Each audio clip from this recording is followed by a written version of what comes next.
السلام عليكم ورحمة الله وبركاته. إن الحمد لله نحمده ونستعينه ونستغفره ونعوذ بالله من شرور أنفسنا وسيئات أعمالنا. من يهده الله فلا مضل له ومن يضلل فلا هادي له. وأشهد أن لا إله إلا الله وحده لا شريك له. وأشهد أن محمدا عبده ورسوله. يا أيها الذين آمنوا اتقوا الله حق تقاته ولا تموتن إلا وأنتم مسلمون. يا أيها الناس اتقوا ربكم الذي خلقكم من نفس واحدة وخلق منها زوجها وبث منهما رجالا كثيرا ونساء. واتقوا الله الذي تساءلون به والأرحام إن الله كان عليكم رقيبا. يا أيها الذين آمنوا اتقوا الله وقولوا قولا سديدا يصلح لكم أعمالكم ويغفر لكم ذنوبكم. ومن يطع الله ورسوله فقد فاز فوزا عظيما. أما بعد فإن خير الحديث كتاب الله وأحسن الهدي هدي محمد صلى الله عليه وسلم. وشر الأمور محدثاتها وكل محدثة بدعة وكل بدعة ضلالة وكل ضلالة في النار. أعوذ بالله من الشيطان الرجيم.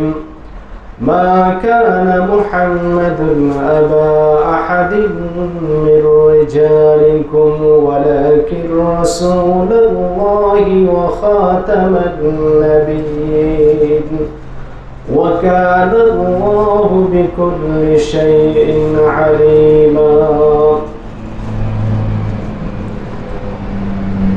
উপস্থিত সম্মানিত দিন দরদি মুসলিম ভাই সকল, সমস্ত প্রশংসা সেই মহান আল্লাহ রাব্বুল আলামিনের জন্য প্রযোজ্য, যে মহান আল্লাহ রাব্বুল আলামিন আমাদেরকে এই পৃথিবীর বুকে উত্তম জাতি রূপে পাঠিয়েছেন এবং আমাদেরকে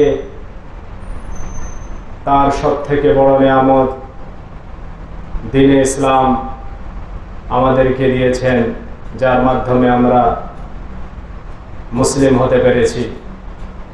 সেই সাথে আজকে মোকামি জমিয়তে আহলে হাদিসের তরফ থেকে যে দাওয়াতি প্রোগ্রামের আয়োজন করা হয়েছে, সেই প্রোগ্রামে আমরা একত্রিত হতে পেরেছি। তাই আল্লাহ রাব্বুল আলামিনের প্রশংসা করে আমরা সকলে পড়ি আলহামদুলিল্লাহ। সীমাহীন দরুদ ও শান্তির ধারা বর্ষিত হোক সমস্ত নবীদের উপরে, বিশেষ করে আমাদের নবী মুহাম্মদ মুস্তাফা সাল্লাল্লাহু আলাইহি ওয়াসাল্লামের উপরে। আল্লাহুম্মা সাল্লি আলাইহি আল্লাহুম্মা বারিক আলাইহি। আমি আপনাদের সামনে সূরা আহজাবের 40 নম্বর আয়াত তেলাওয়াত করেছি। সেদিকে লক্ষ্য রেখে আজকে যে বিষয়ের উপরে আলোচনা করব বলে মনে করেছি, বেদাতের সংজ্ঞা এবং তার পরিণাম। এ বিষয়কে আলোচনা করার আগে আমরা আল্লাহর কাছে দোয়া করে নেই যে সঠিকভাবে আমাকে এই বিষয়ের উপরে বলার তৌফিক দান করুন এবং এর উপরে আমাদের সকলকে আমল করার তৌফিক দান করুন। আল্লাহুম্মা আমিন। প্রিয় ভাই সব, আমরা মানুষ হিসাবে কোনো বিষয়কে যখন বোঝার চেষ্টা করি, তখন যে বিষয়টাকে আমরা বুঝতে চাই তার বিপরীত যে বিষয়গুলো রয়েছে, যেগুলো অপোজিট রয়েছে, তাকেও যদি লক্ষ্য রাখি তাহলে আমাদের বুঝতে সুবিধা হয়। যেমন দিনের বিপরীত হচ্ছে রাত, অন্ধকারের বিপরীত হচ্ছে আলো। ঠিক অনুরূপভাবে শিরকের বিপরীত হচ্ছে তাওহীদ। আজ যে বিষয়টা আমি আপনাদের সামনে তুলে ধরতে যাচ্ছি সেটা হচ্ছে বেদাত। বেদাতের সুন্নত যেটা, তার বিপরীত হচ্ছে বেদাত। সুন্নত মানে হচ্ছে সেই পথ যার দিশারি আমাদের শেষ এবং চূড়ান্ত রাসূল মুহাম্মদ সাল্লাল্লাহু আলাইহি ওয়াসাল্লাম যে পথের কথা, যে তরিকার কথা আল্লাহর রাসূল বলেছেন, সেই পথটাই হচ্ছে সুন্নত। আর এই সুন্নতের পথেই অটল থেকে সাহাবায়ে কেরামরা তাদের জীবনকে উৎসর্গ করে দিয়েছেন এই সুন্নতের উপরে আমল করে এবং তার উপরে অটল থেকে। তো এটা হচ্ছে সুন্নত। আর এর যেটা পরিপন্থী, এর যেটা বিপরীত, এর যেটা অপোজিট, সেটা হচ্ছে বেদাত, নতুন ইবাদত, যার প্রমাণ কোরআন ও হাদিসে নেই, সাহাবায়ে কেরামদের আমলে যেটা পাওয়া যায়নি, যার নির্দেশ আল্লাহ রাব্বুল আলামিন তার কিতাবে দেননি, যার কথা স্পষ্টভাবে আল্লাহর রাসূল দেননি অথবা ইঙ্গিত করেননি। তো সেই সব ইবাদত পরবর্তীকালে সাহাবায়ে কেরামদের যুগ শেষ হয়ে যাওয়ার পরে, তারপরে ধীরে ধীরে যেভাবে ফিতনা ছড়িয়ে পড়েছে, সেখানে মানুষ নিজের মন গড়া কিছু ইবাদত করে সমাজে চালু করে দিয়েছে। আর সেটা ধারাবাহিকতার সাথে আজ পর্যন্ত আমাদের সমাজে বিরাজমান রয়েছে, যার প্রমাণ না তো কোরআনে আছে, না তার প্রমাণ হাদিসে আছে, আর না সাহাবায়ে কেরামদের আমল দ্বারা সেটা প্রমাণিত। তো এই ধরনের যত ইবাদত মানুষ করে থাকে আল্লাহর সন্তুষ্টি অর্জন করার খাতিরে, তো এই সবই ইবাদত বেদাত হিসাবে পরিগণিত হবে। এবার আমি মূল যে বিষয়, সেই বিষয়ের দিকে আমি লক্ষ্য করার জন্য, আপনাদের দৃষ্টি আকর্ষণ করার জন্য আমি শুরু করি। যে আয়াত আমি আপনাদের সামনে তুলে ধরেছি, আল্লাহ রাব্বুল আলামিন 33 নম্বর সূরা আযাবের 40 নম্বর আয়াতে বলেন, মা কানা মুহাম্মাদুন আবা আহাদিম মির রিজালিকুম ওয়ালাকিন রাসূলুল্লাহি ওয়া খাতামান নাবিয়্যিন ওয়া কানা আল্লাহু বিকুল্লি শাইইন আলিমা। এই আয়াত অবতীর্ণ হওয়ার যে প্রেক্ষাপট, শানে নজুল যাকে বলা হয়ে থাকে প্রেক্ষাপট, সেটা হচ্ছে যায়েনাব বিনতে জাহাশ, তিনি স্ত্রী ছিলেন আল্লাহর রাসূলের দত্তক পুত্র যায়েদ বিন হারেসার। সেই যুগে একটা প্রথা ছিল যে কেউ যদি দত্তক পুত্র নেয়, পালিত পুত্র কারো সন্তানকে নিজের পরিচয় দিয়ে তাকে যদি নিত, তাহলে সেই যুগে একটা প্রথা ছিল যে সে তার ওয়ারিস হবে, উত্তরাধিকারী হবে এবং তার বাবা হিসাবেও সে পরিচিত পাবে সমাজে। তো যায়েদ বিন হারেসা যে গোলাম ছিল, আল্লাহ রাসূল তাকে মুক্ত করে দিয়ে তাকে দত্তক পুত্র হিসেবে গ্রহণ করেছেন। তো এই বিধানটা আল্লাহ রাব্বুল আলামিন বাতিল করে দেন সূরা আযাবের 5 নম্বর আয়াতে। আল্লাহ রাব্বুল আলামিন সেখানে বলেন যে তোমরা তাদের পিতার নামে তাদেরকে ডাকো, এটাই হচ্ছে ন্যায়সঙ্গত। তাদের যে আসল পিতা তাদেরকেই তোমরা ডাকো। তো যখন যায়েদ বিন হারেসার যে স্ত্রী জাইনাব বিনতে জাহাশ, তার সঙ্গে মনোমালিন্য হওয়ার কারণে তিনি যখন তালাক দিয়ে দিলেন, তাহলে দত্তক পুত্র হিসেবে আল্লাহর রাসূলের পুত্রবধূ হচ্ছে সেই ক্ষেত্রে দেখা গেলে, কিন্তু আসলে তো তিনি আল্লাহর রাসূলের পুত্র নয়, ছেলে নয়। তো এই যে প্রথা ছিল সেই যুগে, সেটাকে ভাঙার জন্য আল্লাহ রাব্বুল আলামিন এখানে বলে যে তোমরা যেটা মনে করছো যে যায়েদ বিন হারেসা আল্লাহ রাসূলের পুত্র, তিনি তার পুত্র নন। আল্লাহ রাব্বুল আলামিন ক্লিয়ার ভাবে বলে দিয়েছেন, কারণ এবং আল্লাহ রাসূলের যে সমস্ত পুত্র তারা ছোটবেলায় সকলে ইন্তেকাল করেছে, তো তারা পুরুষ হননি, বাল্যকালে ছোটবেলাতেই তারা ইন্তেকাল করে গেছে। এই জন্য পুরুষ হিসাবে তোমাদের কারো পিতা মুহাম্মদ সাল্লাল্লাহু আলাইহি সাল্লাম নন। মা কানা মুহাম্মাদুন আবা আহাদিম মির রিজালিকুম, তোমাদের পুরুষদের তিনি পিতা নন।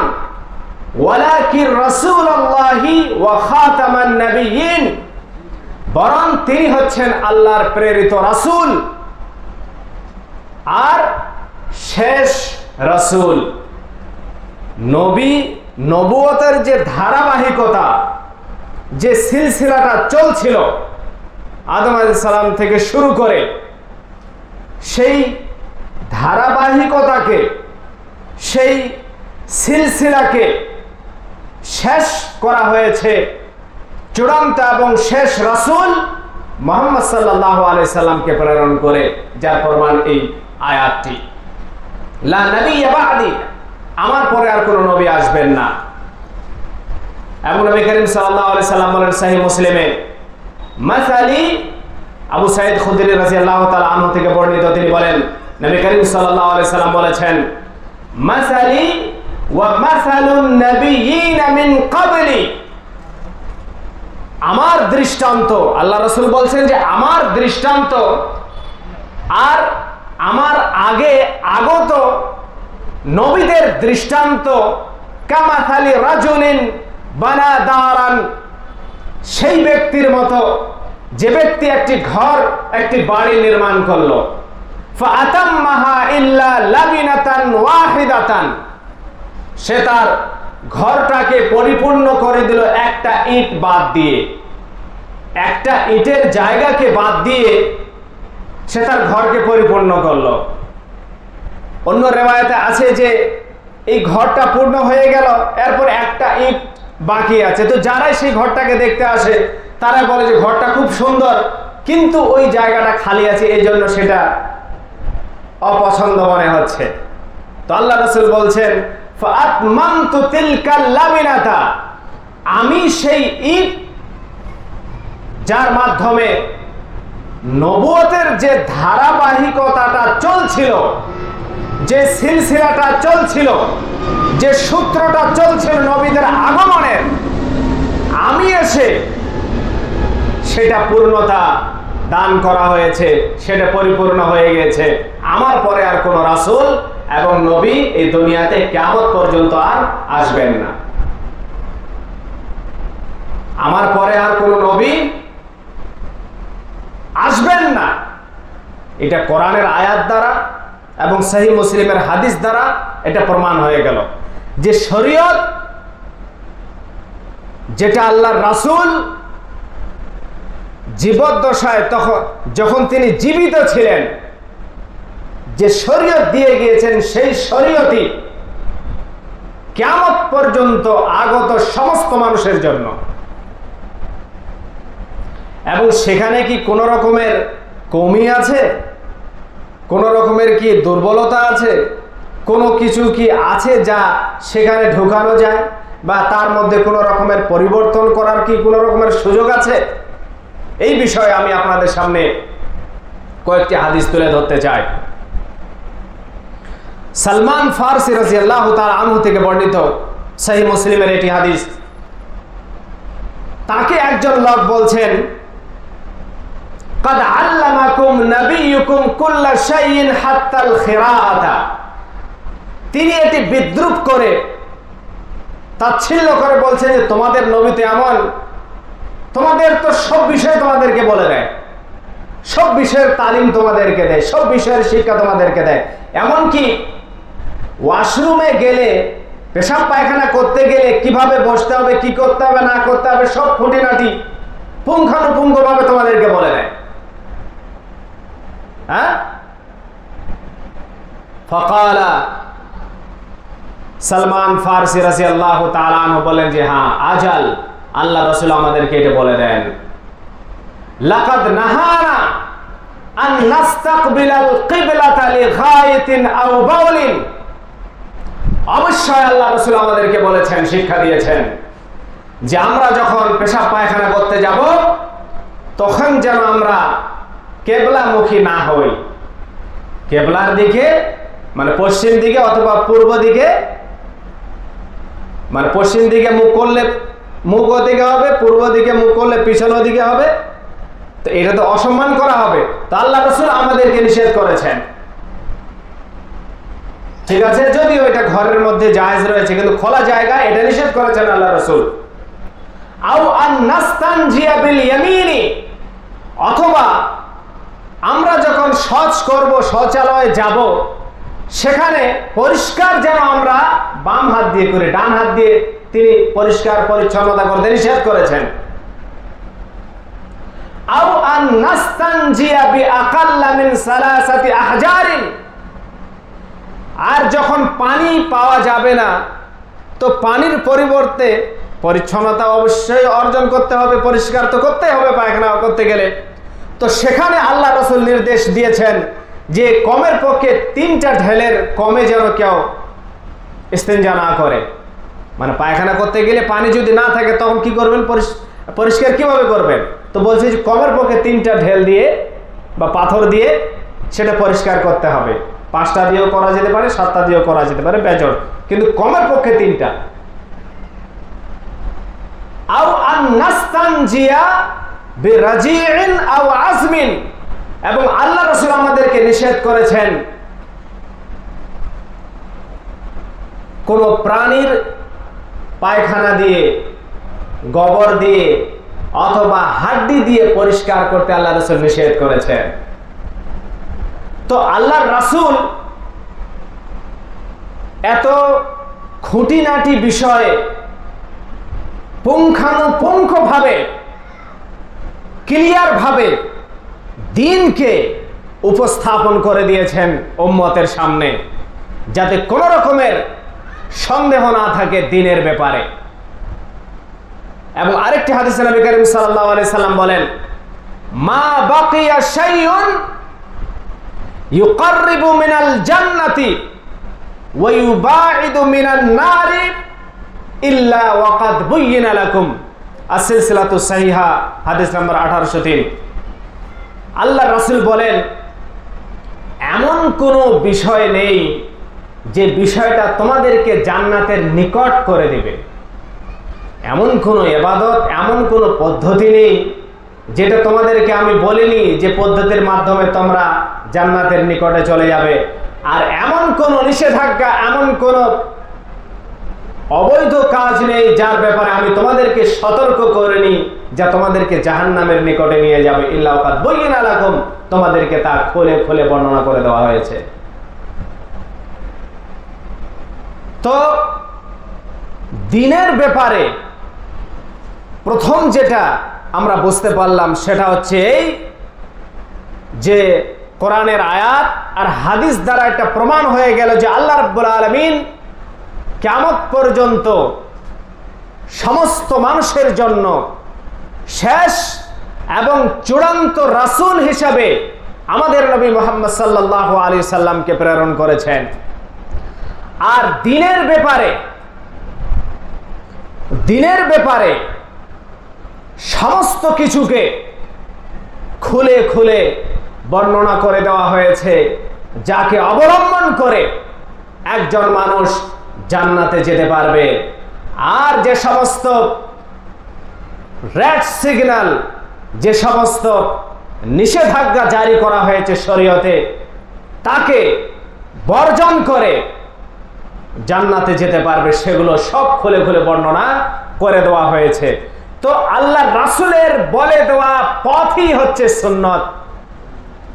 আর এর যেটা পরিপন্থী, এর যেটা বিপরীত, যেটা আল্লাহর রাসূলের মৃত্যুর পরে সাহাবায়ে কেরামদের পরে যে সমস্ত বিষয়কে মানুষ নিজেদের বাপদাদাদের প্রথাকে, নিজেদের মন গড়া নিজের প্রবৃত্তিকে অনুসরণ করে যে সমস্ত ইবাদতকে অবলম্বন করেছে, তাকেই বেদাত, নতুন ইবাদত বলে আখ্যায়িত করা হবে। যার প্রমাণ কোরআনে নেই, যার প্রমাণ হাদিসে নেই, যার অর্থ সেই যুগে সাহাবায়ে কেরামরা বোঝেননি, পরবর্তী লোকেদের সাহাবাদের থেকে বেশি বুঝে এসেছে, যার কারণে তারা নতুন নতুন ইবাদত আবিষ্কার করে সমাজে চালিয়ে দেয়। এবার আসি আমরা যে দিন যে পূর্ণতা অর্জন করেছে আর তার মধ্যে কোনো রকমের সরিষা পর্যন্ত কোনো কিছু ঢোকার মানুষের সুযোগ নেই, তার উদাহরণ আমি আপনাদের সামনে কোরআন হাদিসের মাধ্যমে তুলে ধরার চেষ্টা করছি। সহিহ বুখারীর 100 নম্বর হাদিস, ওমর ইবনে খাত্তাব রাদিয়াল্লাহু তাআলা আনহু থেকে বর্ণিত, তিনি বলেন, আন্না রাজুলাম মিনাল ইহুদি ক্বালা লাহু, একজন ইহুদি লোক তাকে বললেন, মানে ওমর ফারুক রাদিয়াল্লাহু তাআলা আনহুকে বললেন, ইয়া আমিরাল মুমিনিন, হে আমিরুল মুমিনিন, আয়াতুন ফি কিতাবিকুম তাকরাউনাহা, একটি আয়াত যাকে আপনারা আপনাদের কিতাব কোরআনে কারিমে আপনারা পড়েন, তেলাওয়াত করে থাকেন, লাউ আলাইনা মা'শারাল ইয়াহুদ নাযালাত, যদি সেই আয়াত আমাদের ইহুদিদের উপরে, ইহুদি গোষ্ঠীদের উপরে অবতীর্ণ হতো, লাত্তাখাযনা যালিকাল ইয়াওমা ঈদান, তাহলে সেই আয়াত অবতীর্ণ হওয়ার দিনটাকে আমরা ঈদ হিসাবে উদযাপন করতাম, খুশির দিন হিসাবে তাকে পালন করতাম, ঈদ হিসাবে তাকে পালন করতাম। ক্বালা আইয়ু আয়াতিন, ওমর রাদিয়াল্লাহু তাআলা আনহু বললেন, কোন আয়াত? তিনি বললেন, আল ইয়াওমা আকমালতু লাকুম দীনাকুম ওয়া আতমামতু আলাইকুম নি'মাতি ওয়া রাযীতু লাকুমুল ইসলাম দীনা। এই আয়াতটি সূরা মায়দার 3 নম্বর আয়াত। আল্লাহ রাব্বুল আলামিন বলেন, আজকের দিনে আল ইয়াওমা আকমালতু লাকুম দীনাকুম, আজকের দিনে তোমাদের জন্য দ্বীনকে, দ্বীনে ইসলামকে পরিপূর্ণ করে দিলাম। ওয়া আতমামতু আলাইকুম নি'মাতি, আর আমার সবথেকে বড় নিয়ামত ইসলামকে, কোরআনকে তোমাদের জন্য পরিপূর্ণ করে দিলাম। ওয়া রাযীতু লাকুমুল ইসলাম দীনা, আর দ্বীন হিসাবে, ধর্ম হিসাবে তোমাদের জন্য মনোনীত করে দিলাম ইসলামকে। এই দিন, এই আয়াতটার ব্যাপারে ক্বালা উমর, ওমর রাদিয়াল্লাহু তাআলা আনহু সেই ইহুদির কথা শুনে বললেন, قد عرفنا ذلك اليوم والمكان الذي نزلت فيه على النبي صلى الله عليه وسلم, আমরা সেই স্থান, যে স্থানে এই আয়াত অবতীর্ণ হয়েছে, সেই স্থানটাকেও আমরা জানি এবং সেই দিনটাকেও আমরা জানি যে দিনে এই আয়াত অবতীর্ণ হয়েছে, আর সেই স্থান, সেই জায়গাটাকেও জানি যেখানে আল্লাহ রাসূলের উপরে এই আয়াত অবতীর্ণ হয়েছে। ওয়া হুয়া কাইমুম বিআরাফাতা ইয়াউমা জুমআতিন, সেটা আরাফার ময়দানে আল্লাহর রাসূল ঈদের দিনে, জুমার দিনে আল্লাহর রাসূল দণ্ডায়মান ছিলেন, দাঁড়িয়েছিলেন, সেই সময়ে আয়াত অবতীর্ণ হয়েছে। তার মানে এক তো ঈদের দিন, কুরবানির দিন, ঈদের দিন, তার উপরে জুমার দিন, ডবল ঈদ, সেই দিনে এই আয়াত অবতীর্ণ হয়েছে। তো শরীয়তের তরফ থেকে একে বাদ দিয়ে অন্যভাবে ঈদ পালন করা, আনন্দ উৎসব করা, ঈদ উদযাপন করার বিধি, নিয়ম নীতি আল্লাহর রাসূল বলে দেননি, অতএব এর বাইরে আমরা যেতে পারি না। কথা বুঝতে পেরেছেন? তো এখানে এই যে আয়াত, এর গুরুত্বটা কত, কারণ সেই ইহুদি বুঝতো যে ইসলাম যখন পরিপূর্ণ হয়ে গেল, পূর্ণতা লাভ করলো, শরীয়ত পরিপূর্ণ হয়ে গেল কিয়ামত পর্যন্ত সকলের জন্য, তো সেটা তো একটা আনন্দের দিন, সেটা তো খুশির দিন। সেখানে আনন্দ উৎসব করার তো আমরা যদি মনে থেকে মনে করি তো এখানে তো খারাপ কিছু নয়। সাধারণভাবে যদি আমরা এটাকে মনে করি তো এটা খারাপ কিছু নয়। কিন্তু জেনে রাখুন, শরীয়ত তার নিজের গতিতে চলে, শরীয়ত তার নিজের গতিতে চলে, কোনো মানুষের বিবেক বুদ্ধি দিয়ে নয়, মানুষের মন গড়া কথা দিয়ে নয়। সুনান আবু দাউদের 162 নম্বর হাদিস, আন আলী ক্বাল, আলী রাদিয়াল্লাহু তাআলা আনহু থেকে বর্ণিত, তিনি বলেন, লাউ কানা দ্বীনু বির-রা'ই লাকানা আসফালুল খুফফি আওলা বিল মাসহি মিন আ'লাহু। আলী রাদিয়াল্লাহু তাআলা আনহু বলেন যে দ্বীনে ইসলাম ধর্ম যদি মানুষের রায় দিয়ে চলতো, মানুষের মন গড়া কথা দিয়ে চলতো, মানুষের বিবেচনার উপরে নির্ভরশীল হতো, তাহলে আমরা যে মোজার উপরে মাসা করি তো সেটা উপরে মাসা করার তুলনায় নিচে মাসা করাটা বেশি উত্তম হতো। ওয়াকাদ রাআইতু রাসূলুল্লাহ সাল্লাল্লাহু আলাইহি ওয়াসাল্লাম ইয়ামসাহু আলা যাহিরি খুফাইহি, কিন্তু আমি আল্লাহর রাসূলকে তার মুজাদয়ের উপরিভাগে মাসা করতে দেখেছি। এই হাদিস দ্বারা এটা প্রমাণ হয়ে গেল যে মানুষের বিবেক দিয়ে, কোন আমিরের বিবেক দিয়ে, কোন নেতার বিবেক দিয়ে, কোন কোটিপতির বিবেক দিয়ে ইসলাম চলে না। ইসলাম চলে একমাত্র আল্লাহ এবং তার রাসূলের কথায়, মানুষের কথায় এটা চলে না। মানুষ যেটাকে মনে করেছে ভালো, এটা তার মনের কথা, শরীয়তের কথা এটা না। খ্রিস্টানরা তারাও নিজেদের তরফ থেকে ইবাদত করার চেষ্টা করেছিল। যখন তাদের উপর অত্যাচার শুরু হলো, তখন তারা জনমানুষের মধ্যে থাকার যখন পরিস্থিতি নয়, তাদের উপরে এমন অত্যাচার করা হল, তখন তারা অত্যাচার সহ্য করতে না পারে চলে গেল বনে জঙ্গলে, একাকীভাবে তারা বনে জঙ্গলে গিয়ে সেখানে ইবাদত করা শুরু করে দিল। সন্ন্যাসবাদ মানে বিবাহবাদ, স্ত্রী সন্তানের কোনো ঝামেলা নেই, বনে জঙ্গলে গিয়ে নির্জন জায়গায় গিয়ে একাকীভাবে ইবাদত করা তারা শুরু করে দিল।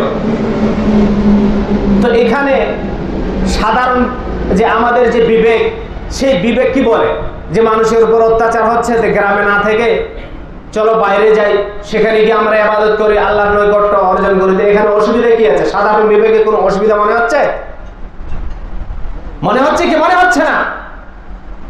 অথচ আল্লাহ রাব্বুল আলামিন 57 নম্বর সূরা হাদীদের 27 নম্বর আয়াতে তাদের এই কথাকে উল্লেখ করে বলছেন, ওয়ারাহবানিয়াতান ইবতাদাউহা মা কাতাবনাহা আলাইহিম ইল্লা ইবতিগা রিজওয়ানিল্লাহি ফামা রাআউহা হাক্কা রিআয়াতিহা। আল্লাহ রাব্বুল আলামিন বলেন, সন্ন্যাসবাদ, বৈরাগী মানে বিবাহ শাদীবাদ, সমাজের কাছ থেকে দূরে কোন নির্জন জায়গায় গিয়ে একাকীভাবে আল্লাহকে স্মরণ করা, ইবাদত বندگی করা নিজেদের তরফ থেকে, এটাকে বলা হয় সন্ন্যাসবাদ। তো আল্লাহ রাব্বুল আলামিন বলেন, এই সন্ন্যাসবাদ তারা নিজেরাই নিজেদের উপরে অপরিহার্য করে নিয়েছে। আমি এটা তাদের উপরে অপরিহার্য করিনি, আমি শুধু তাদের উপরে এতটুকু অপরিহার্য করেছি যে তারা আল্লাহর সন্তুষ্টি অর্জন করবে সেই পদ্ধতিতে, যে পদ্ধতি তাদের উপর অবতীর্ণ করা হয়েছে। ফাআতাইনাল্লাযীনা আমানু মিনহুম আজরাহুম ওয়া কাসীরুম মিনহুম ফাসিকুন। এরপরেও তাদের মধ্যে যারা সঠিকভাবে ঈমান নিয়ে এসেছে, আমরা তাদেরকে তার প্রতিদান দান করেছি। আর তাদের অধিকাংশই হচ্ছে পাপাচার, অধিকাংশ হচ্ছে তারা পাপী। কেন?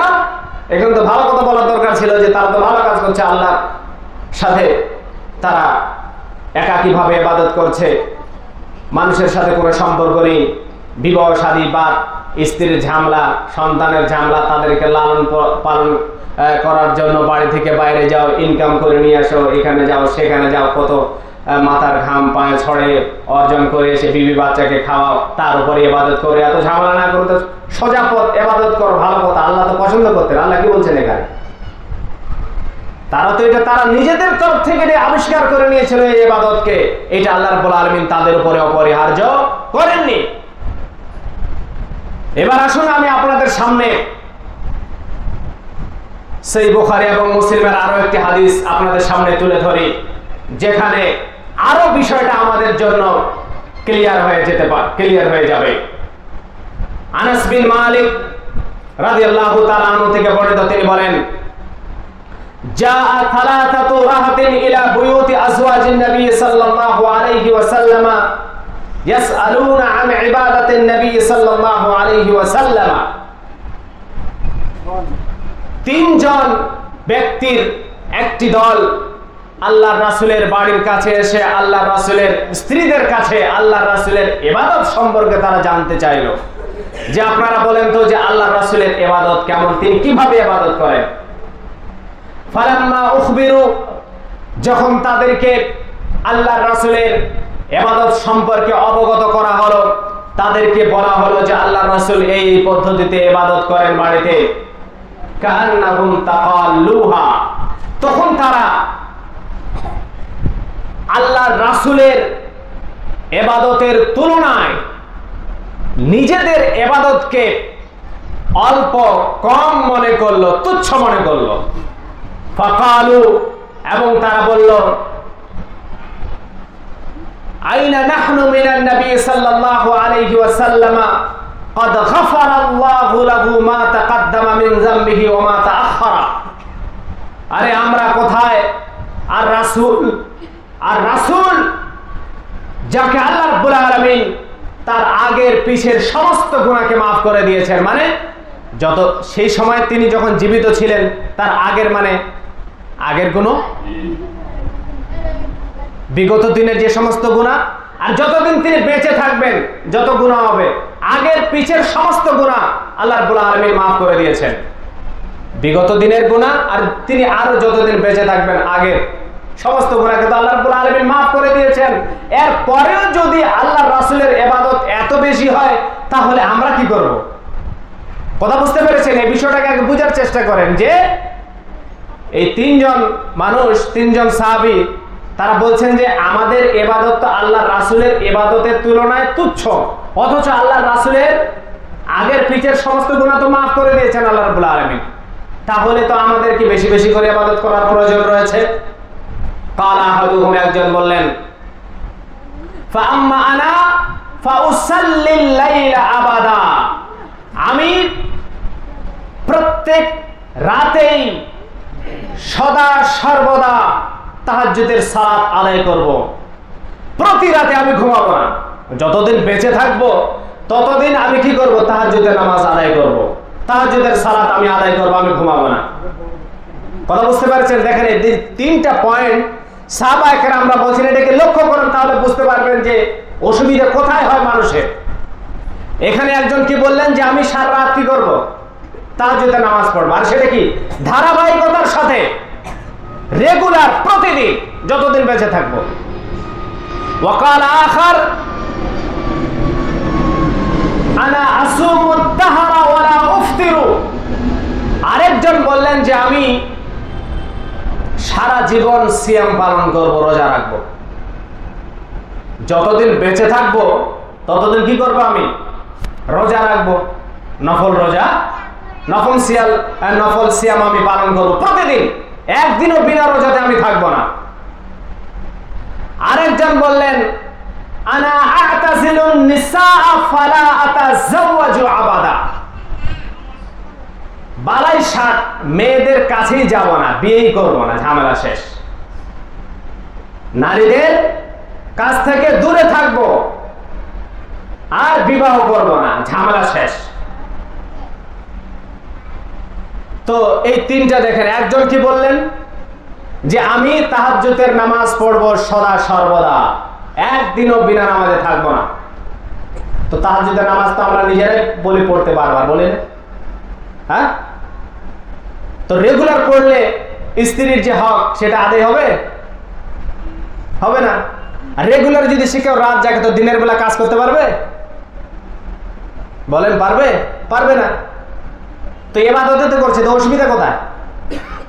আরেকজন বলছে কি যে আমি সিয়াম পালন করবো, রোজা রাখবো রেগুলার। তো যে রেগুলার সিয়াম পালন করবে ও শারীরিকভাবে দুর্বল হবে না? হবে তো। সে স্ত্রীর হক পালন করতে পারবে, তখন আদায় করতে পারবে, সে কাজ করতে পারবে। আর উপার্জন করতে গেলে তো কাম করতে হবে, রোজা রেখে তো কাম করা যাবে? তো পারবে না। আরেকজন বলছে ইবাদত করার জন্য তো বহুত ঝামেলা হয়, এদের উপার্জন করতে, তো বিয়ে করবো না, ঝামেলা শেষ। তো এটাকে সন্ন্যাসবাদ বলা হয়। কথা বুঝতে পেরেছেন? বৈরাগী, এটা কি বলা হয়? ফাজাআ রাসূলুল্লাহ সাল্লাল্লাহু আলাইহি ওয়াসাল্লাম।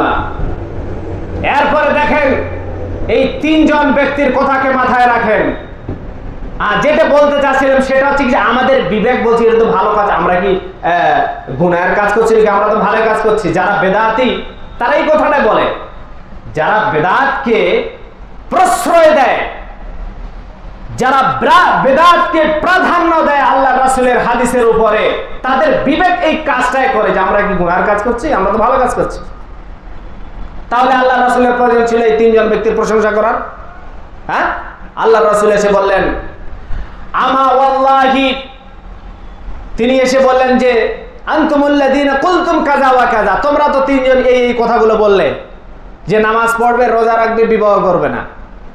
হ্যাঁ, কিন্তু আমার কথা আমি বলি, তোমরা আল্লাহকে যা ভয় করো তোমাদের তুলনায় আমা ওয়াল্লাহি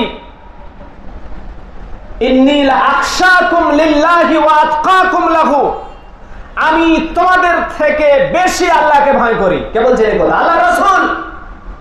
আর আমি তোমাদের থেকে বেশি পরহেজগার, তোমাদের থেকে আমি আল্লাহকে বেশি ভয় করি। তোমরা যে পরহেজগারিতে এখানে দেখাতে এসেছো, তোমাদের থেকে আমি বেশি পরহেজগার।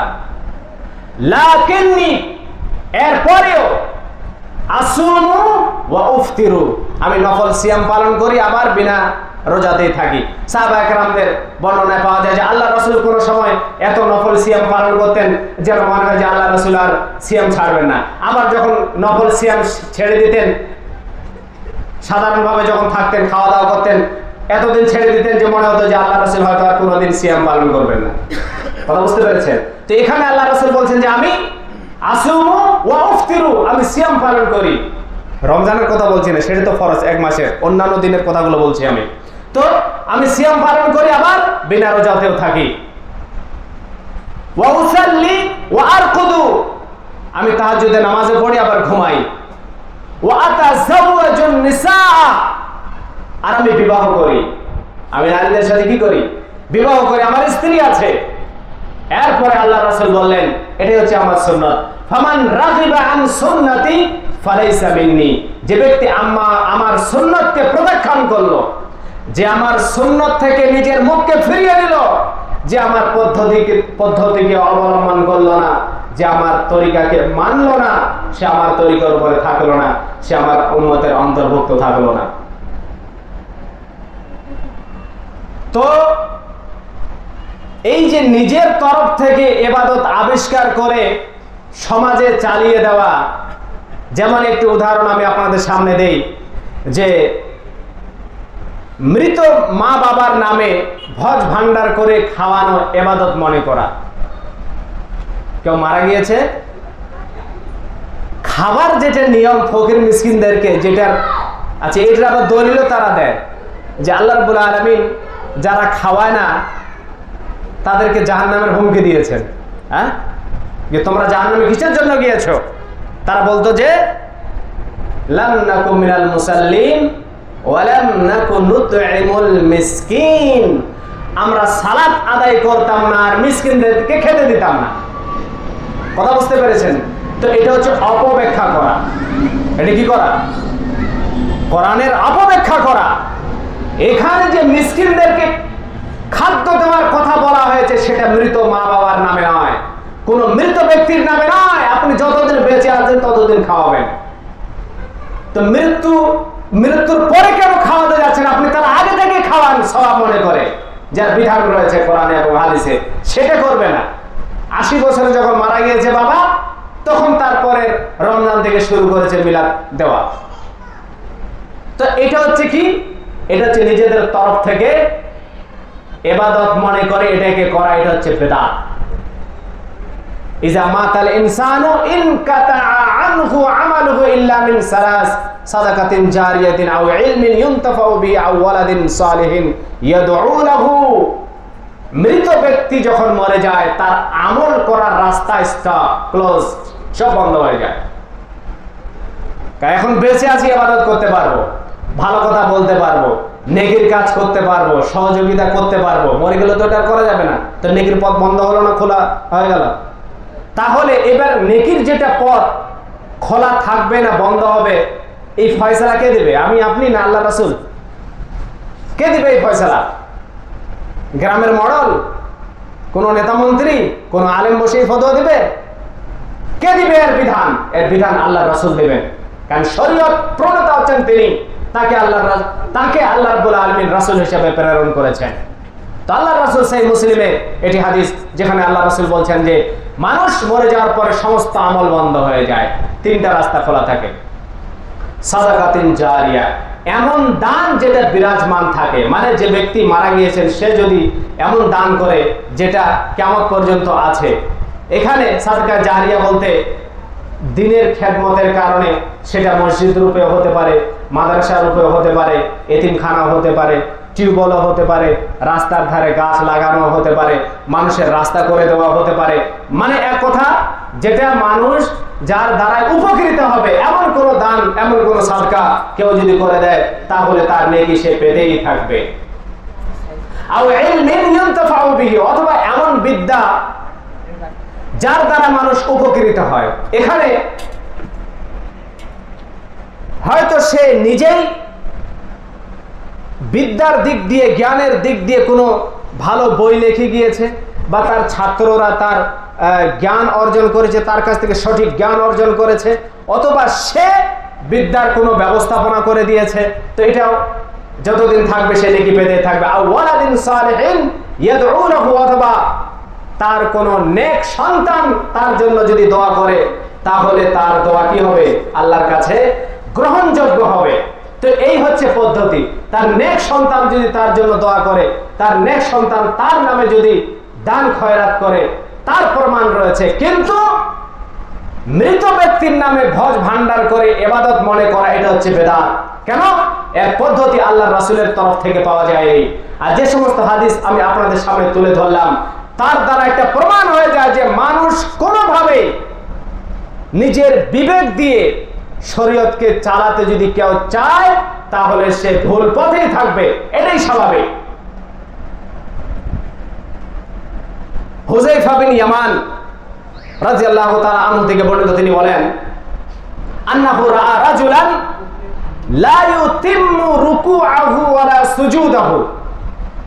হুযায়ফা বিন ইয়ামান একজন লোককে দেখলেন যে সে রুকু এবং সেজদা ভালোভাবে করছে না, রুকু এবং সেজদা ভালোভাবে পরিপূর্ণরূপে সে করছে না। ফালাম্মা কাযা সালাতাহু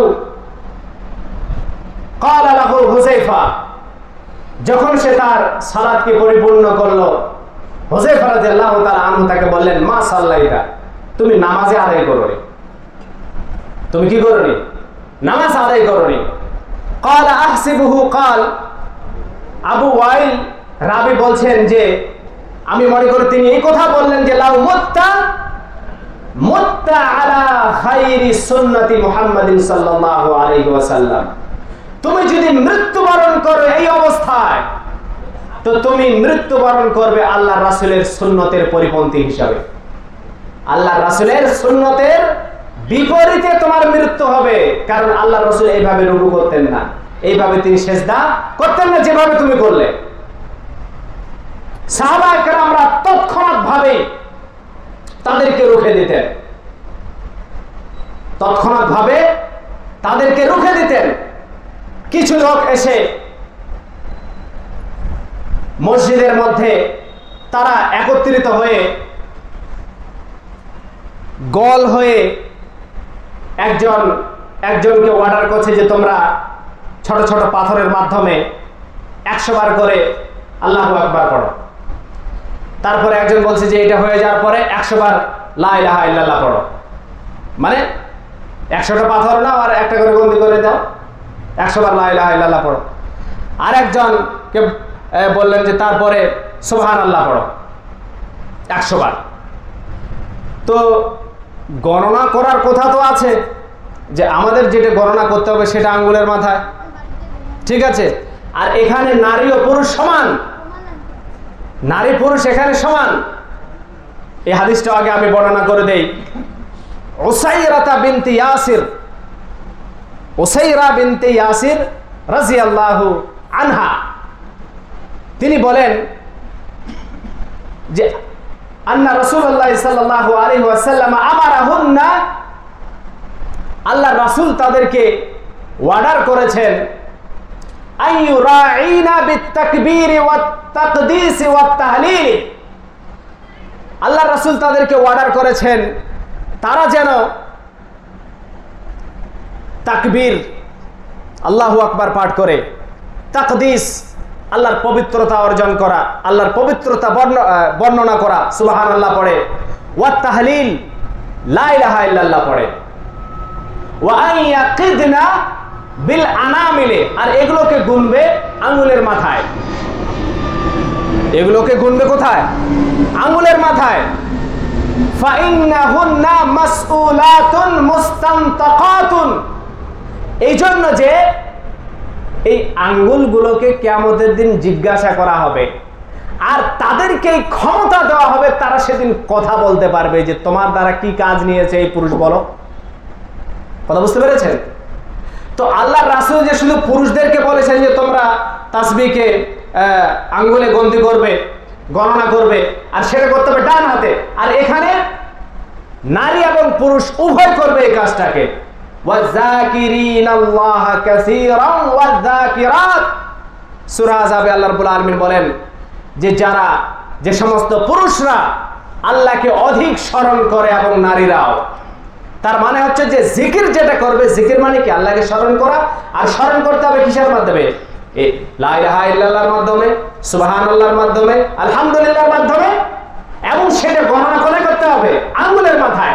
আর যে কথাটা আমি আপনাদের সামনে তুলে ধরছিলাম সেটা হচ্ছে যে কিছু লোক সাহাবাদের যুগে যারা মসজিদে কি করছে যে ছোট ছোট পাথর দিয়ে 100 বার আল্লাহু আকবার, 100 বার লা ইলাহা ইল্লাল্লাহ, 100 বার সুবহানাল্লাহ। আব্দুল্লাহ ইবনে মাসউদ রাদিয়াল্লাহু তাআলা আনহু তাদেরকে সতর্ক করে বললেন যে তোমরা এসব কি করছো? আল্লাহর রাসূল মৃত্যুবরণ করার পরে তার কাপড় এখনো পর্যন্ত পচে যায়নি। তিনি যে পাত্রে খেতেন সেই পাত্রগুলো, সেই বাসনগুলো এখনো ভেঙে যায়নি। আর আল্লাহর রাসূলের অধিকাংশ সাহাবায়ে কেরামরা এখনো জীবিত। আর তোমরা আমাদের সামনে নিজেদের ধর্মকে আল্লাহর রাসূলের বলে দেওয়া পদ্ধতির তুলনায় তোমরা নিজেদের পদ্ধতিকে উত্তম মনে করছো, অথবা তোমরা কি করছো? পথভ্রষ্টতার দরজাকে উন্মুক্ত করে দিচ্ছ। এই পদ্ধতি অবলম্বন করে কি ওই পাথরে বন্দি করে সুবহানাল্লাহ, লা ইলাহা ইল্লাল্লাহ, আল্লাহু আকবার বন্দি করে, এই পদ্ধতি আল্লাহর রাসূলের দেওয়া নয়, এই পদ্ধতি তোমাদের বানাওয়াটি। আর এর মাধ্যমে তোমরা কি করছো? পথভ্রষ্টতার দরজাকে উন্মুক্ত করে দিচ্ছ। আল্লাহর রাসূলের সাহাবায়ে কেরামরা তৎক্ষণাৎ ভাবে তাদেরকে সতর্ক করে দিয়ে এই কাজকে বন্ধ করে দিতেন। আর এই যে বিদআত, এর যে মূল যে কারণ সমাজে ছড়িয়ে পড়ার, সেটা হচ্ছে প্রথম নাম্বার হচ্ছে অজ্ঞতার কারণে, বিদ্যা না থাকার কারণে, জ্ঞান না থাকার কারণে। সহিহ বুখারী এবং মুসলিমে আব্দুল্লাহ ইবনে আমর রাদিয়াল্লাহু তাআলা আনহু থেকে বর্ণিত নবী করিম সাল্লাল্লাহু আলাইহি সাল্লাম বলেন, ইন্নাল্লাহা লা ইয়াকবিজুল ইলমা ইনতিজাআন ইয়ানতাজিউহু মিনাল ইবাদি।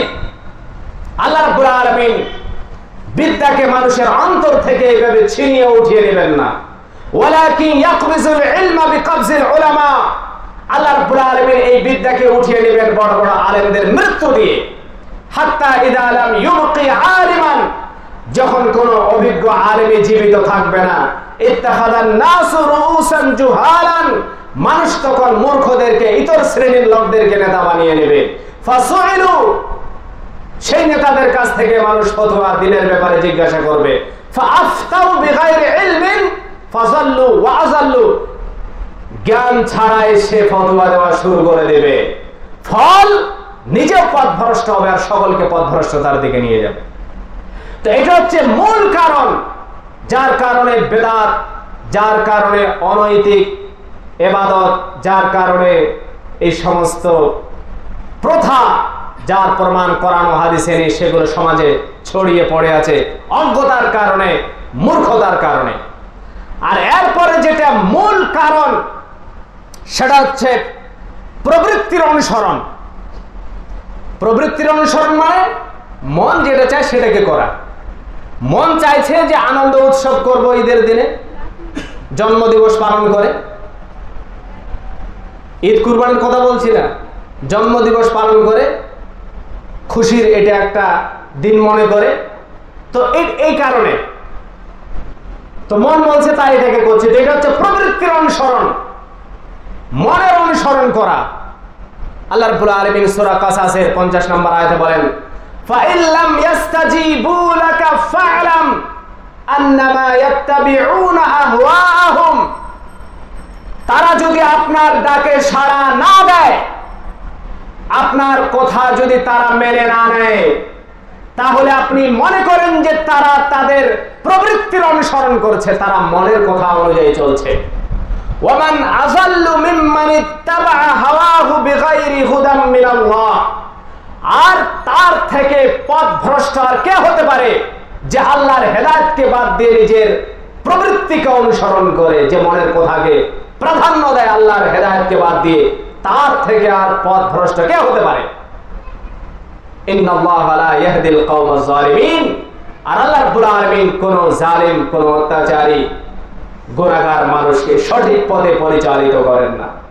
তো এটা হচ্ছে দ্বিতীয় মূল কারণ, যার কারণে মানুষ বেদাতকে প্রশ্রয় দেয়। কারণ মন বলে এতদিন ধরে করে এসেছি, তো সেটা কি করে ছাড়ি? মন শান্তি মনে হয়, না করলে ভালো হয় না। অনেকে মনে করে যে ঈদ পালন না করলে বিপদ আপদ দূর হয় না, তো তা করতে হয়। তার মন বলে, শরীয়ত বলে না এটাকে। শরীয়ত প্রমাণ ছাড়া কোনো ইবাদত কেউ করতে পারবে না, যার প্রমাণ রয়েছে সেটাকে করা যেতে পারে। আর এরপরে হচ্ছে যেটা মূল কারণ বেদাতকে প্রত্যাখ্যান না করার, সেটা হচ্ছে ব্যক্তির পূজা করা। ব্যক্তির পূজা করা, ব্যক্তির অনুসরণ করা, আল্লাহ রাসূলকে বাদ দিয়ে কোন এমন ব্যক্তির অনুসরণ করা যে নবী নয়, যে শরীয়ত সম্পর্কে যে জানে না, তার অনুসরণ করা। আল্লাহ রাব্বুল আলামিন সূরা বাকারার 170 নম্বর আয়াতে বলেন, ওয়া ইযা ক্বিলা লাহুম ইত্তাবিউ মা আনজালাল্লাহ, যখন তাদেরকে আহ্বান করা হয় যে আসো এবং অনুসরণ করো সেই বিষয়গুলোকে যা আল্লাহ রাব্বুল আলামিন অবতীর্ণ করেছেন, ক্বালু বাল নাত্তাবিউ মা আলফাইনা আলাইহি আবাআনা, তারা বলে যে আল্লাহর অবতীর্ণ বিধানকে আমরা মানি না, আমরা তো অনুসরণ করব সেই বিষয়কে যার উপরে আমরা আমাদের বাপ দাদাদেরকে পেয়েছি, যার উপরে আমরা আমাদের বাপ দাদাদেরকে পেয়েছি। আওয়ালাউ কানা আবাউহুম লা ইয়াকিলুনা শাইআন ওয়া লা ইয়াহতাদুন, আল্লাহ রাব্বুল আলামিন বলেন যদিও তাদের বাপ দাদারা কিছুই বুঝতো না আর তারা হেদায়েত প্রাপ্ত ছিল না, এরপরেও তাদের অনুসরণ করতে গিয়ে, ব্যক্তির পূজা করতে গিয়ে, তাদেরকে প্রাধান্য দিতে গিয়ে আল্লাহর বিধানকে প্রত্যাখ্যান করে তারা এই কথা বলে। তো এটা হচ্ছে ব্যক্তির পূজা করা। আমাদের ইমাম এই কথা বলেছে, আমাদের অমুক বুজুর্গ এই কথা বলেছে। আল্লাহর কসম করে বলে, কোন আলেমে দ্বীন, কোন ইমাম যাদেরকে বেশি মানা হয়, ইমামে আবু হানিফা রাহমাতুল্লাহি আলাইহি, তিনি ক্লিয়ার ভাবে কথা বলেছেন যে আমি যদি কোনো কথা বলি, কিতাবুল্লাহি ইউখালিফুহু, আল্লাহর কিতাব যদি তার বিরোধিতা করে, ফাতরুকু কাওলি লিকিতাবিল্লাহ, আমার কথাকে প্রত্যাখ্যান করে দাও আল্লাহর কিতাবের সামনে। তাকে বলা হলো যে আল্লাহর রাসূলের হাদিস যদি আসে আপনার কথার বিপরীতে, তিনি বললেন যে আমার কথাকে প্রত্যাখ্যান করে তোমরা আল্লাহর রাসূলের হাদিসকে গ্রহণ করবে। তারপরে আরো এক ধাপ আগে বাড়ে গিয়ে তাকে বলা হলো যে সাহাবায়ে কেরামদের কথার সঙ্গে যদি আপনার কথা সাংঘর্ষিক হয় তাহলে, তখন তিনি বললেন যে তোমরা সাহাবাদের কথাকে প্রাধান্য দেবে, আমার কথাকে মানবে না। সমস্ত ইমামগণ বলে গেছেন, তারা কোনোদিনে বললেন যে তোমরা অন্ধ হয়ে আমার অনুসরণ করো, কেউ বলেন, কোনো প্রমাণ কেউ দিতে পারবে না এইভাবে যে তিনি বলেন যে তোমরা আমার অনুসরণ করো। আচ্ছা, কেউ মেনে নিলাম যে কেউ বলে গেল যে তোমরা আমার অনুসরণ করবে, তো তার অনুসরণ করা যাবে? তার অনুমতি আপনাকে দেওয়া হয়েছে? আর মানুষের আরেকটা যেটা বড় কারণ বেদাত ছড়িয়ে পড়ার, সেটা হচ্ছে একটি হাদিস আমি আপনাদের সামনে তুলে ধরে সেটা ক্লিয়ার হয়ে যাবে যে আমাদের সমাজে যে সমস্ত বেদাত আছে ওটা কিসের কারণে। এই কারণগুলো তো আছেই, আরো একটা যেটা মূল কারণ সেটা আমি আপনাদের সামনে তুলে ধরতে চাই হাদিসের মাধ্যমে। আন আবি ওয়াকিদিল লাইসি, আবু ওয়াকিদিল লাইসি রাদিয়াল্লাহু তাআলা আনহু, তিনি বলেন খারাজনা মা রাসূলিল্লাহি সাল্লাল্লাহু আলাইহি ওয়াসাল্লাম ইলা হুনাইন। মক্কা বিজয়ের পরে, মানে মক্কা যখন বিজয় হয়ে গেল তখন তো ইসলাম শীর্ষে পৌঁছে গিয়েছে, তাই না? তখন তার কোনো ঝামেলা নেই। আর নির্ভয় তখন দলে দলে মানুষ ফি দীনিল্লাহি আফওয়াজা, দলে দলে মানুষ ইসলাম গ্রহণ করা শুরু করেছে, ঠিক আছে? কারণ সেদিন তো মক্কা বিজয় হয়েছে, আর তো কিছু নেই। তো তিনি বলছেন যে আমরা তারপরে হুনাইনের যুদ্ধের জন্য আমরা বেরিয়েছি আল্লাহ রাসূলের সাথে। কথা বুঝতে পেরেছেন? বিষয়টাকে বুঝবেন ভালো করে। যেটা আমি বলতে চাচ্ছি যে অন্যের অনুসরণ করা, তো ওয়ালিল মুশরিকিনা সিদরাতুন ইয়াকিফুনা ইনদাহা ওয়া ইয়ানুতুনা বিহা আসলিহাতাহুম। আর সেই সময় মুশরিকদের একটা বোরের গাছ ছিল, কুল, কুল বোঝেন তো? বোর আমরা বলি, কুল বোঝেন তো? কুল, আরে খাওয়ার ফল আছে না, ওর একটা গাছ ছিল। সেই গাছটাকে মুশরিকরা সম্মান করত এবং সেখানে গিয়ে তারা দাঁড়াতো আর সেখানে তারা আরাম করতো, নিজের তলোয়ারকে সেই গাছটাতে লটকিয়ে দিত, টাঙিয়ে রাখতো, ঠিক আছে? তো যার কারণে ইউকালু লাহা জাতু আনওয়ার, সেই গাছটার নাম পড়ে গিয়েছিল জাতু আনওয়ার, মানে এমন গাছ যেখানে তলোয়ার তরবারি লটকিয়ে রাখা হয়, টাঙিয়ে রাখা হয়। ফামারারনা বিসিদরাতিন। আচ্ছা, তো তার আগে যে বাক্যটি রয়েছে আবু ওয়াকিদিল লাইসি তিনি বলছেন ওয়ানাহনু হুদাসাউ আহদিন বিকুফরি, আমরা নতুন নতুন ইসলাম গ্রহণ করেছি, আমরা তো ছিলাম কাফের মুশরিক, আমাদের তো পূজা করে অভ্যাস ছিল আগে থেকে। আর ওই যে বোরের গাছটা, কুলের গাছটা, সেখানে আমরা যেতাম, সম্মান করতাম তাকে, মানে মুশরিকরা গিয়ে সেখানে সম্মান করতো, তলোয়ার সেখানে তারা টাঙিয়ে রাখতো, এটা তো সেই যুগে ছিল, বরকত হিসেবে দায় করতো। আর আমরা নতুন নতুন মুসলমান, আমরা যুদ্ধে বের হয়েছি। ফামারারনা বিসিদরাতিন, সেই সময় রাস্তার মাঝে একটা কুলের গাছ আমরা দেখতে পাই। ফাকুলনা, সেই গাছকে দেখে আমরা বলি আল্লাহ রাসূলকে ইজআল লানা যাতা আনওয়াতিন কামা লাহুম যাতু আনওয়াত। আল্লাহ রাসূল মুশরিকদের যেভাবে জাতু আনওয়াত আছে, যেখানে গিয়ে তারা বরকত অর্জন করে আর নিজের তরবারিকে লটকায়, টাঙিয়ে রাখে, তো এইটা একটা বরের গাছ আছে, তো আপনি আর উদ্বোধন করে দেন, আপনিও তাদের মতো আমাদের করে দেন, আমরাও সেখানে গিয়ে একটু আরাম করব, বসবো। ফাকাল সাল্লাল্লাহু আলাইহি ওয়াসাল্লাম আল্লাহু আকবার, আল্লাহর রাসূল আশ্চর্য হয়ে এই কথা বললেন, আল্লাহু আকবার, আল্লাহ সব থেকে বড়। ইন্নাহা সুনানু কুনতুম, এটা এমন পদ্ধতি যেটা তোমরা বললে। ওয়াল্লাযী নাফসি বিয়াদিহি কামা ক্বালাত বানু ইসরাঈল লিমূসা, এই কথাটা হচ্ছে সেই কথার মতো যখন বনু ইসরাঈল মূসা আলাইহিস সালামকে বলেছিলেন ইজআল লানা ইলাহান কামা লাহুম আলিহাতুন। মূসা আলাইহিস সালামকে তার গোত্রের লোকেরা বলেছিল যে আমাদেরও একটা মূর্তি বানিয়ে দেন, আমাদেরও একটা মাবুদ বানিয়ে দেন, যেরকম তাদের আছে, মুশরিকদের আছে মাবুদ, তারা তাদের কাছে গিয়ে ইবাদত করে, আপনিও আমাদের জন্য একটা বানিয়ে দেন, আমরাও তাদের ইবাদত করি। ক্বালা ইন্নাকুম কওমুন তাজহালুন, মূসা আলাইহিস সালাম বলেছিলেন তোমরা তো বড়ই নির্বোধ, মূর্খ লোক, তোমরা বড় নির্বোধ লোক। তো শিরকের কথা, লাতারকাবুন্না সুনানা মান কানা ক্বাবলাকুম, তো তোমরা যে এই কথাটা বললে যে এই কুলের গাছকে জাত আনওয়াত বানিয়ে দাও বরকত হিসাবে, তোমরা এখানে গিয়ে তলোয়ার তরবারি লটকিয়ে রাখবে, টাঙিয়ে রাখবে, ঝুলিয়ে রাখবে, এই কথাটা মূসা আলাইহিস সালামের কাছে যেভাবে তার সম্প্রদায়ের লোকেরা বলেছিল তার মতোই। এটা তো শিরক, মানে আল্লাহর সাথে কাউকে সমকক্ষ করা, শিরকের কথা এটা। লাতারকাবুন্না সুনানা মান কানা ক্বাবলাকুম, আল্লাহ রাসূল এর পরে বললেন যে তোমরা অবশ্যই তোমাদের পূর্বের ইহুদি খ্রিস্টানরা যেভাবে পথভ্রষ্টতার দিকে চলে গিয়েছিল, যেভাবে তারা শিরক করেছিল, তোমরাও তাদের পথকে অবলম্বন করবে, তোমরা শিরকের পথে চলবে। আরেকটি কথা দেখি টাইম আছে কিনা, 4 মিনিট আছে, আরেকটি আমি কথা বলে দেই।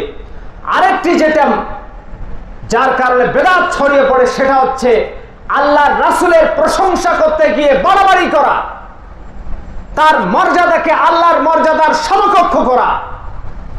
ওমর বিন খাত্তাব রাদিয়াল্লাহু তাআলা আনহু থেকে বর্ণিত, নবী করিম সাল্লাল্লাহু আলাইহি সাল্লাম, বুখারী মুসলিমের হাদিস, লা তুতরুনি কামা আতরাতিন নাসারা ইবনে মারইয়াম ইন্নামা আনা আবদুন ফাকুলু আবদুল্লাহি ওয়া রাসূলুহু।